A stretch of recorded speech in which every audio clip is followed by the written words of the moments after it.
হোলি বা দোল উৎসবে ঘরে রাখুন হোমিওপ্যাথির এই ওষুধগুলো, কারণ হোলি মানে 8 থেকে 80 সকলে এই উৎসবে সমানভাবে সামিল হবেন। শরীরে মাখবেন বিভিন্ন রঙের রং। বাজারে গেলে লাল, নীল, সবুজ রঙের আবির ও জলে গোলা রঙের ছড়াছড়ি। তবে এই সব রং বা আবিরে ব্যবহৃত ক্ষতিকর রাসায়নিক পদার্থ শিশুদের কোমল ত্বক ও চোখের মারাত্মক ক্ষতি করতে পারে। অ্যালার্জি সহ নানা সমস্যা দেখা দেয়। মুখ দিয়ে পেটে গেলেও হতে পারে পেটের অসুখ বা কঠিন কোনো রোগ। তবে হাতের কাছে কয়েকটি ওষুধ রাখলেই বিভিন্ন ক্ষতি এড়িয়ে রং খেলা উপভোগ করা যায় বলে জানালেন মালদার হোমিও চিকিৎসক ডক্টর গোলাম মার্তুজা। জেনে নিন বিস্তারিত। আমি শেখ গোলাম মর্তুজা। আমি একজন ইলেকট্রো হোমিওপ্যাথি প্র্যাকটিশনার। যুক্ত রয়েছি Rajlakshmi electro homeopathy medical college and হসপিটালের সাথে। আমার চেম্বার রয়েছে মালদার মঙ্গলবাড়ি খয়রাতিপাড়ায়। গত 7 বছর থেকে আমি এই ইলেকট্রো হোমিওপ্যাথির ওপরে চর্চা করে যাচ্ছি, প্র্যাকটিস, প্রচার প্রসার এবং রিসার্চ চালিয়ে যাচ্ছি। আজকে দর্শকদের উদ্দেশ্যে একটি সচেতনতামূলক বিষয় নিয়ে আলোচনা করব। তা হলো বাঙালির ভালোবাসার উৎসব বসন্ত উৎসব, দোল অথবা হোলি। আর কয়েকদিন পরেই এই দোল বা হোলি বাঙালিদের বসন্ত উৎসব শুরু হতে চলেছে।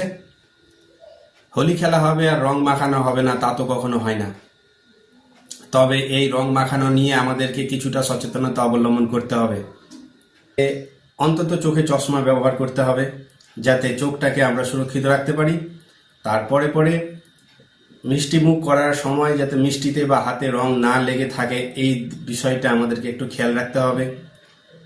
এবং স্কিনে বেশিক্ষণ রং লেগে থাকলে সেই রংটিকে একটু হালকা উষ্ণ গরম জল দিয়ে ধুয়ে নিতে হবে, পরিষ্কার পরিচ্ছন্নভাবে থাকতে হবে এবং রং খেলার পরে অল্প সময়ের মধ্যে হালকা উষ্ণ গরম জলে স্নান করে নিতে হবে।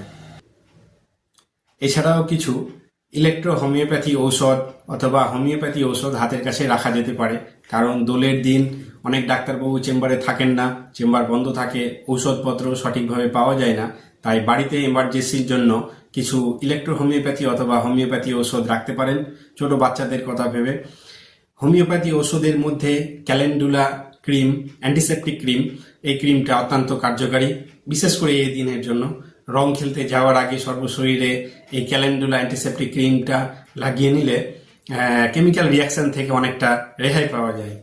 এর সাথে সাথে খাওয়ার কিছু মেডিসিন যেমন রাক্সট্রাক্স 30, অ্যাকোনাইট 30, আর্সেনিক অ্যালবাম 30, এই ধরনের মেডিসিনগুলো রাখা যেতে পারে কেমিক্যাল রিয়াকশনের জন্য, ফুড পয়জনিং এর জন্য, ভমিটিং এর জন্য যেমন ইপিকাক, এই মেডিসিনটা রাখা যেতে পারে। ছোট বাচ্চা বড় সেই দিন বিভিন্ন রকম অনিয়মিত খাওয়া দাওয়ার কারণে গ্যাস হতে পারে, পেট ব্যথা হতে পারে, অনেক রকম সমস্যা হতে পারে। এমার্জেন্সির জন্য কোনো ডাক্তারবাবুকে না পাওয়া অবধি এই মেডিসিনগুলো চালালে অনেকটা আরাম পাওয়া যায়। দেখা গেল কোনো ছোট বাচ্চার অনিয়মিত খাওয়া দাওয়ার কারণে সেই দিন বমি শুরু হয়ে গেছে, হঠাৎ করে কি দিবেন বুঝতে পারছেন না, তখন ইপিকাক 2 ফোঁটা করে 15 মিনিট অন্তর অন্তর 2-3 বার দেন, ইনস্ট্যান্ট বমি কমে যাবে। তারপর আবার ডাক্তারের সাথে পরামর্শ করে নিতে হবে। বড়দেরও যদি গ্যাস, অম্বল, অ্যাসিডিটি, পেট ব্যথা শুরু হয়ে যায়, সাথে সাথে অ্যাকোনাইট ন্যাপ, নাক্স ভূমিকা 200, এই ধরনের ওষুধগুলো খাওয়া যেতে পারে। তার সাথে সাথে ইলেকট্রো হোমিওপ্যাথি কিছু মেডিসিন রয়েছে। ইলেকট্রো হোমিওপ্যাথি মেডিসিনগুলো অত্যন্ত কার্যকরী এবং খুব দ্রুত রেজাল্ট পাওয়া যায়। তার মধ্যে একটি মেডিসিন রয়েছে পেটের জন্য S1 মেডিসিনটা অত্যন্ত কার্যকরী পেটের জন্য, গ্যাস, অ্যাসিডিটি, পেট ব্যথা। বমির জন্য S10ও অত্যন্ত কার্যকরী ভমিটিং এর জন্য। ছোট বাচ্চাদের ক্ষেত্রেও S10 অত্যন্ত কার্যকরী পাওয়া যায়, রেজাল্ট পাওয়া যায়। তার সাথে সাথে C10 পেটের সমস্যার জন্য, বমির জন্য, অ্যাসিডিটির জন্য, বুক জ্বালার জন্য C10 দেওয়া যেতে পারে।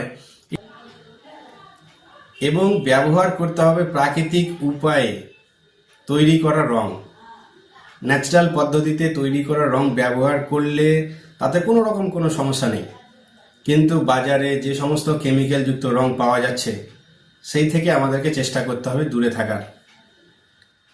তারপরেও কোনো রকম কোনো অসুবিধা হলে দেরি না করে নিকটবর্তী ডাক্তারের সাথে পরামর্শ করতে হবে।